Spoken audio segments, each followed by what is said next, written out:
दूसरा, उन जयचंद ने, ये तो आपने भी सुना होगा, भारत में किसी को गद्दार कहना आता तो कहते हैं अरे ये तो जयचंद है। नेताओं के मुंह से इस प्रकार की बातें सुन लेते हैं। केवल अशिक्षा है कि ढंग से एजुकेशन नहीं है, इस चक्कर में जयचंद को गद्दार बता दिया गया।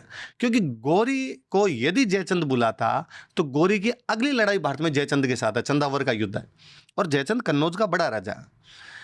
अच्छा, उस पृथ्वीराज रासो की उन कहानियों के आधार पर हमने एक प्रेम कहानी और गढ़ दी, इसको बॉलीवुड वालों ने और आगे बढ़ा दिया कि जयचंद की एक बेटी थी सेयोंगिता, सेयोंगिता से पृथ्वीराज प्रेम करता है, दोनों प्रेम करते हैं, पृथ्वीराज उसका किडनैप कर लेता है और इस वजह से जयचंद से उसकी बनती नहीं थी। इस प्रकार की न तो कोई लड़की थी, न इस प्रकार की कोई बातें भी थी। ये पृथ्वीराज रासो की बातें बहुत बाद में लिखी गई और उनके अंदर कतई कोई सच्चाई नहीं है। मेरे ख्याल से विकिपीडिया पर भी पृथ्वीराज चौहान को लेकर ये पृथ्वीराज रासो का नाम लिया जाता है कि, पर मेरे ख्याल से ये इकलौता सोर्स नहीं हो सकता।